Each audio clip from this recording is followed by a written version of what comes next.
National Championship football is about to be played on Monday night. Here at Cut to the Chase Sports Podcast, we're going to give a preview for it. I'm Chase Younts, alongside me, Brady King. Brady's at the Ohio State University, and the vibes couldn't be higher. Is that right, Brady? That is correct. It's a different feeling here. It really is. Last year, really bad feeling around this time. Michigan's in the Natty, and you just don't know where to go from there. And then the vibe started to really bounce up when we started to get guys back because we had one thing we needed to do. They came back to win a national championship and to play for a national championship. And it's here. And it didn't go as expected. It was a rocky road. So much pain and stuff and bumps in the road and adversity along the way. But we're in the game we wanted to be in, and I could not be happier that Jack Sawyer decided to rally the troops and get these guys back for one more year. You sent me, Matt, a text about what Jack Sawyer had written out. Right. Yeah. I haven't got a chance to read it yet, but man, from what you guys were saying, powerful words from number 33 in Scarlet and Gray. I mean, it's truly unbelievable. I saw this is the second Ohio State player that I've ever seen write a player tribune, and they wrote like a whole, it's like a whole letter they wrote. It's huge. It's like a lot of writing he took the time to do. Jeff Okuda was the last one when he declared. He wrote a letter to his mom who had passed away the second day he was on campus.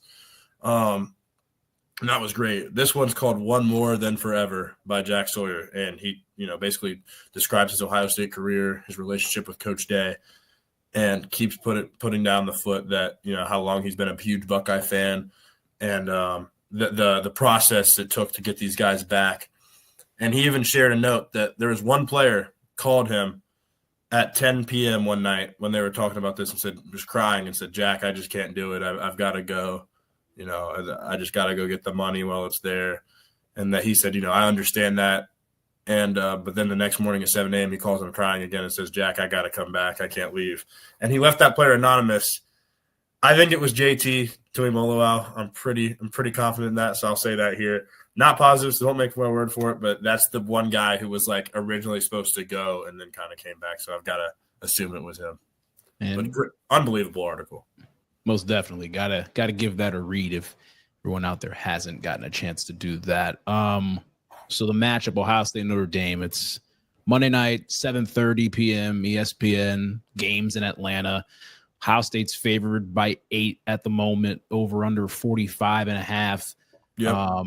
The journey for both of these teams to get to this point, we're going to start with Notre Dame. They win their first game of the season against Texas A&M, which was a pretty highly rated matchup. At the time, Notre Dame was the number 7 team in the country, and Texas A&M number 20. A lot of changes with both of these teams at the start of the season, and Notre Dame looked pretty good. They only held A&M to 13 points, won by 10 on the road. Big time Saturday Night Football win.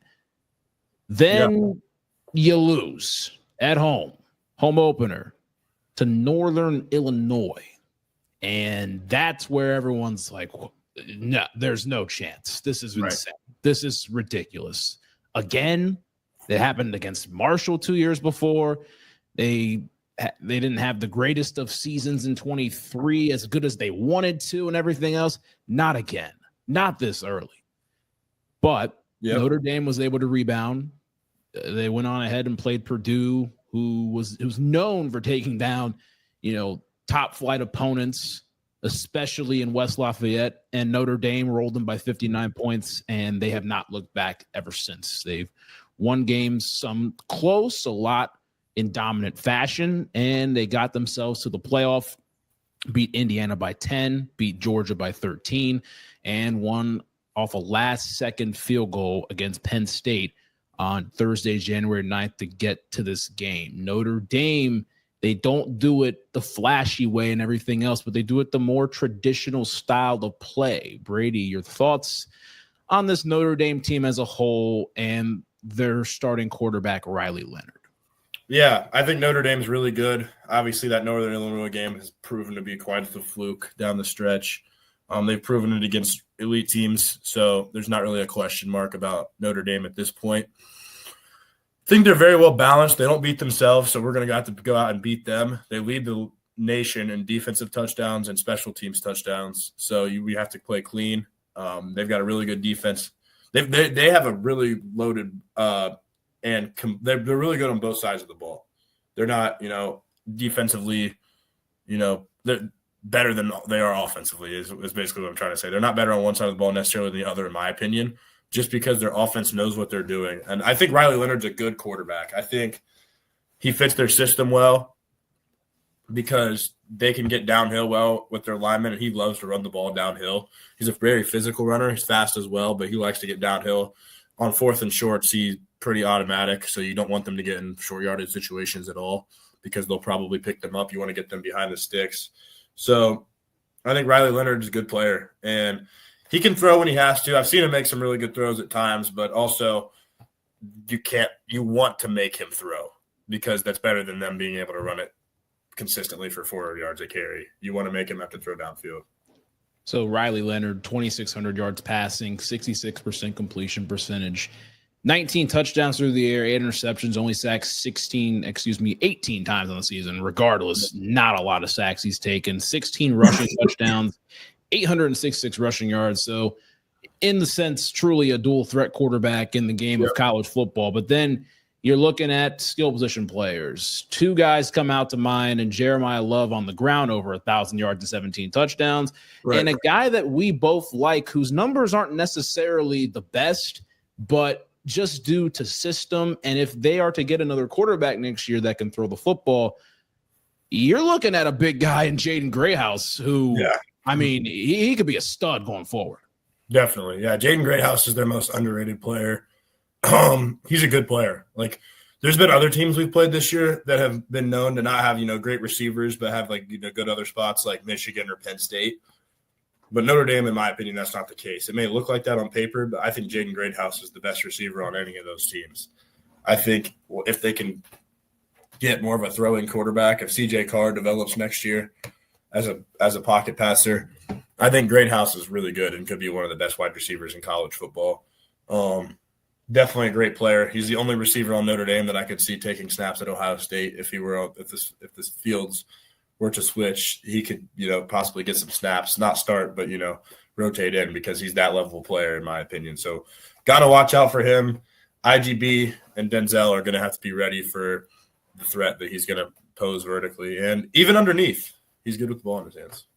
Let me twist it back to the running backs. Jeremiah Love, again, over 1,200 yards rushing, 17 touchdowns, and then Jadarian Price with him having 730 yards rushing and 7 touchdowns. This Irish rushing game with 2 running backs and their quarterback, very dynamic attack, to say the least, where they can chew up clock and just gain yards and be consistent on the ground, Brady. Yeah, definitely. I mean, they've got an unbelievable running game. I think Jeremiah Love's a beast. I think he's your RB1 next year in college football. He's just an unbelievable player. And Ohio State's going to have to wrap up because he breaks tackles a lot and he runs hard and he's fast. Like, that 98-yard touchdown he had against Indiana was like crazy. He just the explosion that he has and the physicality. He's the best Notre Dame running back in years, and that's saying something because they have a lot of good running backs year after year. And Lathan Ransom is a big X factor because he's probably the best safety in the country at coming and just smacking a running back right in the mouth. And he's done a good job of that this playoff so far. So it's going to be fun to see some Lathan Ransom versus Jeremiah Love collisions. Now, flipping over to the defensive side of things, you've said it before, this Notre Dame defense truly doesn't beat themselves. Who are a couple guys that you look at on this defense that really highlights who they are as a unit? Yeah, so the number one key factor in that is their best player on their team, Xavier Watts. He's the other All-American, first-team All-American safety. The other one, not Caleb Downs. Those two are a lot of people say the best 2 safeties in the country. He's a stud. He knows he can create turnovers a lot. I'm pretty sure he picked off Caleb Williams at least 2 times in that USC game that was just snagging the ball out of the air. He made that game. That was miserable for USC fans to watch because Xavier Watts was just taking the ball away any moment he could. And he won the Bednarik Award last year for or was it the Bronco Nagurski? No, He won the Ben Narek Award, last year for best defensive player in college football. Comes back this year, has had a great season, and he's a great player. So he's one to watch. Another guy, in my opinion, is Leonard Moore. He's a corner, true freshman, probably the best true freshman corner in college football. And he came out with an interesting statement today. He said in his press conference, "We're going to play man like we have been all year." He just comes out straight up, says that, and says we're going to challenge their receivers. So bold. I would like to see that matchup. I hope we can get one-on-ones with Leonard Moore as good as he is with Jeremiah Smith. So we'll talk Ohio State receivers in just a moment. Actually, we'll pivot to Ohio State. Their road, obviously, we've been there throughout the entire thing. Brady has pretty much been close up being a student at the Ohio State University, going to the home games and some road games and everything else. I mean, you're thinking about, in September, we're getting rolling, everything else. This is, just typical start to the season for Ohio State of just efficient football and everything else. And then you have the big game against Oregon and go out west, lose a tough one, 32-31. Usually, here's the thing. This is a year of the unusual because you're thinking, okay, us playing Oregon is one thing in the middle of the regular season. Us playing Oregon as a conference game in the middle of the regular season. Playing out west is something else. There's so many weird things that were going on with that. As a changing of the guard for college football when it comes to this conference realignment thing. For sure. Great game. I mean, you're talking two of the top three teams in the nation at the time, and came down to the wire. Wacky stuff happened for both teams. Just a couple more wacky things went in favor of Oregon than Ohio State. And it was just a great game between two great teams. And Ohio State, unfortunately, came on the other side of it. And then bye week, Nebraska, that was a scare, didn't want to come out and lost, we ended up winning by 4, but it was such an odd game. And then go on the road to Penn State, game which you and Matt and everybody else was at, and able to win that hard-fought game and just keep rolling. Indiana, that was a big one because Indiana was, at the time, number 5 in the country. It was, everybody was hot on them. They started off hot on the first drive, and then pretty much Buckeyes just shut them down. And Indiana had absolutely no answer for the Ohio State pass rush, and the offense got going. Then you reach the Michigan game, and where it felt like all hell truly broke loose. The unthinkable just happened. And it was nearly for a second at a point of no return. It felt like, where it's like, okay, there's no chance. Like, how do we even get out of this thing? Like, this is ridiculous. People were calling for Ryan Day's head. He was on the chopping block, everything else. If he loses to Tennessee, he's not making it out of the stadium as the Ohio State head coach. But they had those weeks off. They prepared. They came out great against Tennessee, got the win, silenced all of that narrative down. And then to go into the Rose Bowl against Oregon and at one point up 34-0 in the second quarter. Yep. I mean, unbelievable stuff. And then obviously last week against Texas, winning 28-14, and the big time play from Jack Sawyer late in the game is what takes the cake. But the offense and everybody started to really tighten up and really come together in that fourth quarter when it was needed. It was a hard-fought slugfest game that Ohio State was able to win over Texas. But, Brady, you've seen it up close. Some of the guys even. Like, man, what has this season been like, just watching it, talking to some people, and just experiencing the whole thing from early August all the way to now in January? Yeah, so I can say it's definitely been a season like no other. I mean, I can even say from even last January to now, like the progression, what you're hearing in the Woody, obviously the talent level, just Jeremiah Smith in the spring, all the buzz about him, Will Howard coming in, battling with Devin Brown, Julian Sands, seeing how he'll fit into the culture at Ohio State, and all just to come together. And the expectation was for this to be one of the best teams of all time. And there were times where we looked like we were playing way too conservative and not unleashing our full potential. But when we do, and when we're actually, when we're playing aggressive and play calling wise and all that, this is the best offense in the country, and this is the best defense in the country. So when you combine those two things, the end goal, the end result should be obvious. And as long as you can stay that way, which we have been done the entire playoff, you're in the spot you want to be in. And that's been the whole story of the season. Like, these players, they have a lot of confidence that they were the best team in the country. They knew they were natty or bust. They knew they had a good chance to get a ring, and they wanted to be in this game in Atlanta. And what better than playing Notre Dame, probably the second biggest fan base in all of college football. I mean, this game could definitely break ratings records.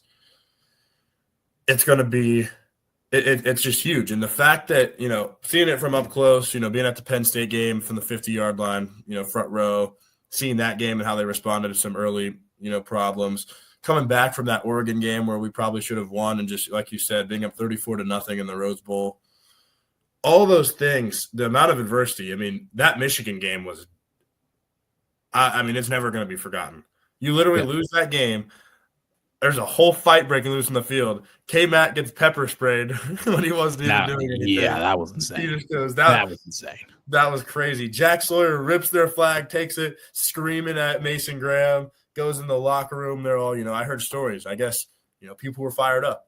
Jermaine Matthews, super fired up. Jack Sawyer probably would have killed somebody if they got in his face. Probably so. And he's unleashed his anger in the past 3 games in the playoff. And I have absolutely no doubt in my mind he's going to never play harder than he will on Monday night to win this game. I mean, this has been a wild season, and in terms of drama and all that, it's everything you could want it to be and more. Yeah. And there's one game, and you win that game, and like Jack Sawyer said, one more than forever. It's forever going to be etched into history. You said it, like, there's a lot of teams that have gone natty or bust, and in the NFL Super Bowl or bust, and you see it more times than not that the team ends up not making that, they bust. They end up more times than not making that goal. But like you mentioned, the amount of drama, everything else that's going on, we talked about it, yesterday. We were just talking and stuff, and the goals were to beat Michigan, win the Big Ten championship, and win the Natty. They didn't do the first 2 goals, and they're playing for the biggest goal of them all, to win the Natty. They're playing to be the champs. And it's not normal. It is not normal whatsoever to say, Not at all. Not at all. And that's the crazy thing is those 3 goals, right? Obviously, the biggest goal of them all is to win the Natty. The second biggest would be beating that team up north. And the third biggest, which comes in between the two, obviously, when you're, timeline-wise, is winning the Big Ten championship.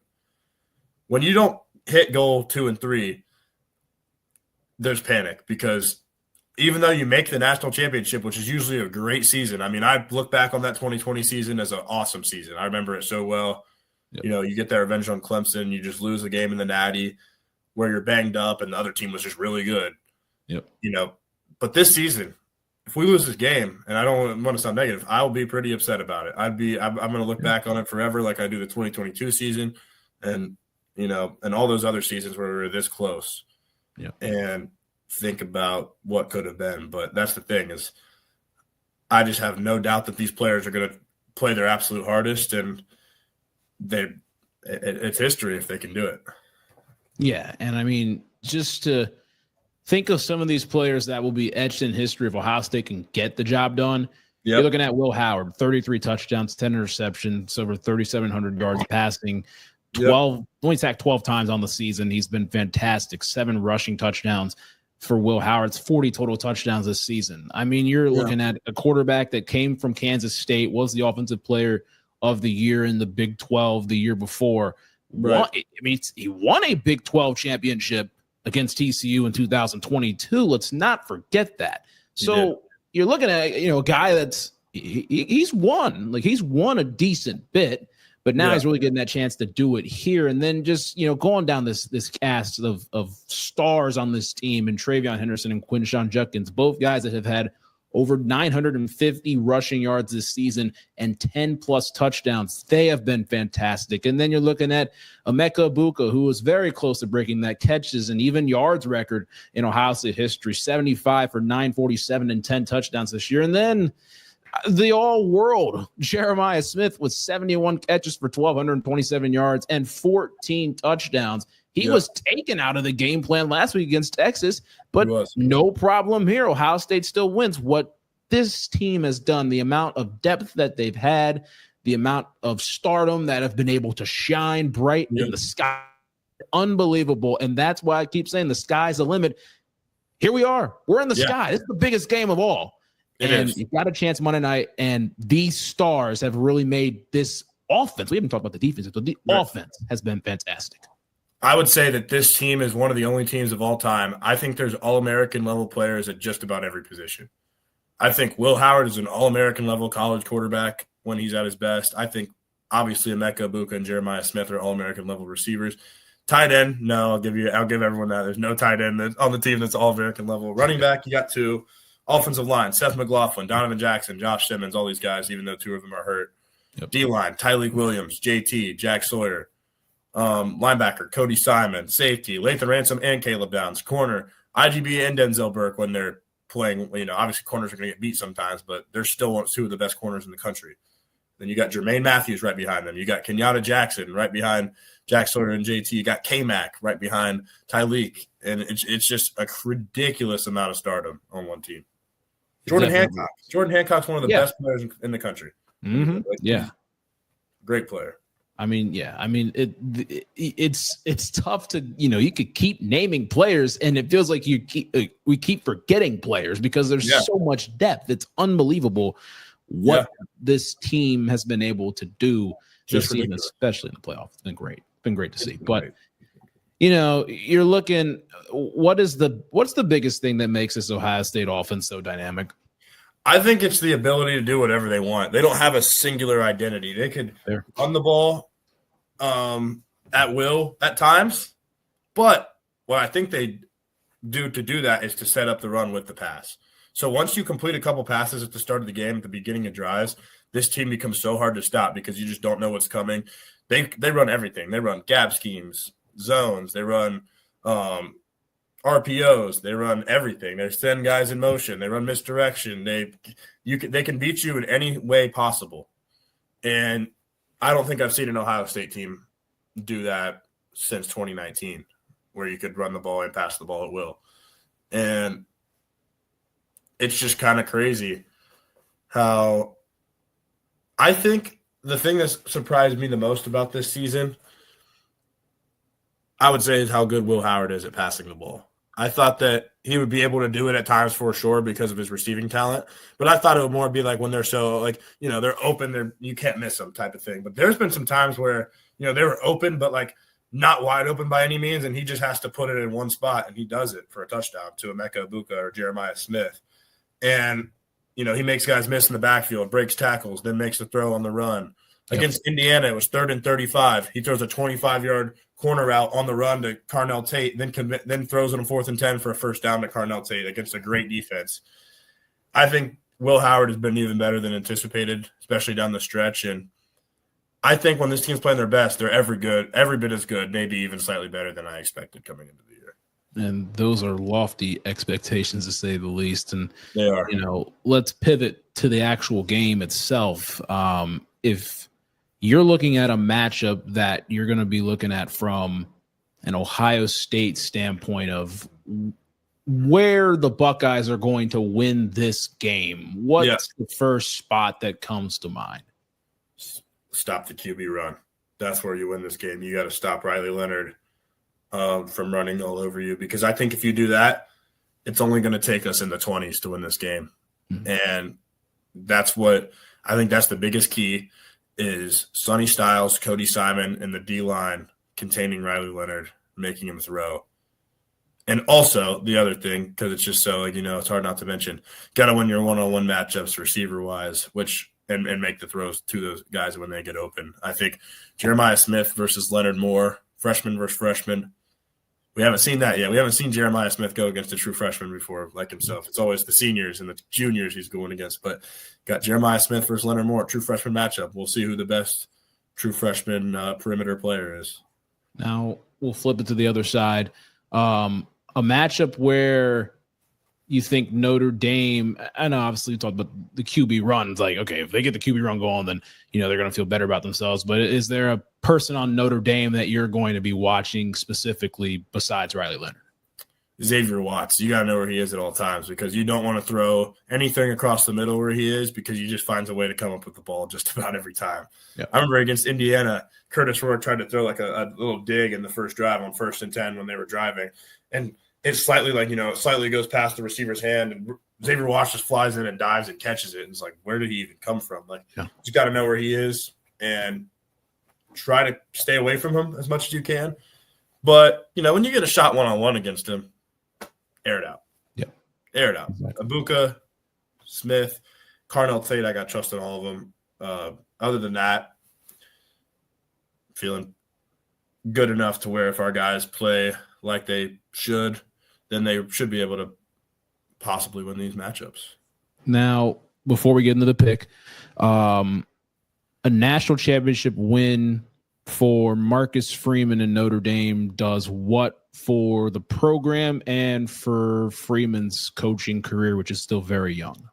Yeah, I mean, it would be huge for Notre Dame, because they're the kind of way they're viewed is that they haven't won any major games really since in a long time. And obviously that's changed. Yeah, since I've even been born, really. And obviously that's changed. I think they just won their first 2 New Year's Six Bowls of the century.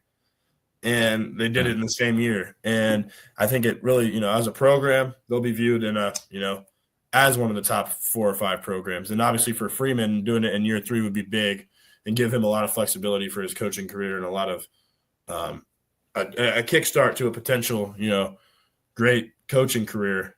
Yeah. Now, flip side, Ohio State, if Ryan Day wins a national championship, is he the best coach in college football, or is he top 2? What's the prognostication if he gets this title? Yeah, I think he would definitely be top 2 for sure. And then the debate happens. Kirby Smart, Ryan Day would be a great one. Obviously he didn't, but I would argue he outcoached Kirby Smart one-on-one. And, obviously they won. But even Kirby after the game said Ohio State probably should have won that game. And, you get 1 national championship to 2, and it doesn't change the fact that they won these 2, but they were very fortunate, both of their natty wins, getting for the other team's best players to get hurt. And obviously I'm viewing Ohio State as the real obstacle, not TCU. TCU, they were going to beat regardless. With Marvin Harrison Jr., Jackson Smith-Njigba, Travion Henderson, and Cade Stover all being out. 3 of them out the whole game, 1 out the entire 4th quarter. And also a lot of calls going their way. It's very fortunate. And then Mechie and Jamison Williams were both hurt for Bama. So they had no receivers. And, I'll probably still say Kirby probably is 1, but give Ryan Day that 2 spot. A lot of job security. Yeah, that's for sure. It does open up a debate for that coaching regard. All right, so we'll make some picks. Yeah. Who do you got? What's the score? Yeah, I'm picking Ohio State. Finally get to pick Ohio State in the national title game. I'll go Ohio State 27-17. I think it's a really close game throughout. There's going to be a lot of stress, a lot of momentum swings. It's not going to be easy, but I think they make a play down the stretch to make it 2 scores, and then the party's on. And I just think that they're going to do a good enough job slowing down Riley Leonard. And he'll make some throws in the passing game. He'll probably make some of the best throws he's made all year, because that's usually just what happens sometimes against us. But I don't think it'll be enough. Ohio State gets this done, and they'll be etched in history forever.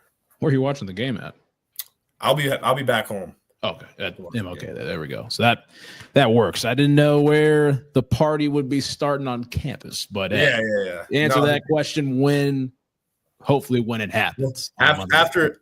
In the following weeks, I'm sure the players themselves are going to have a long time celebration. So that should be fun. They'll see some of them having some fun. Oh yeah. I might have to stop up there for that. But hey, I'm going to say Ohio State wins at 31-17. I agree. I think it'll be a closer game in the first half, and then just make that breakthrough later 3rd, early 4th quarter, and just kind of separate this one.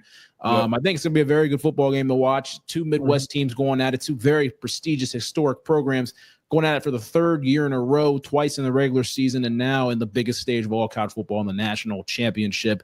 Yep. Again, I mean, just excited for this one, and sit back, relax, and watch some Buckeyes football. Hopefully they can win another national championship, the first time since 2014. When the first 4-team playoff was, and now the first 12-team playoff. So Ohio State could be making history once again for the, in a 10-year span. Matt getting was 2 in 10 years would feel a lot better than 1 in 10 years. 100%. Yeah. One in 5 years, technically. There you go. Yeah. So yeah, I mean, Matt wasn't on the show today. He's been busy with his stuff, his work, and everything else. So, maybe we'll see him here in next couple of weeks, and hopefully on a celebration for Ohio State football winning a national championship. That's the goal. That's the goal for pretty much the whole state of Ohio, maybe excluding Toledo. But off that, Brady King, Chase Younts, the preview for the national championship. Let's watch some football. Have a great rest of your weekend. Let's do it.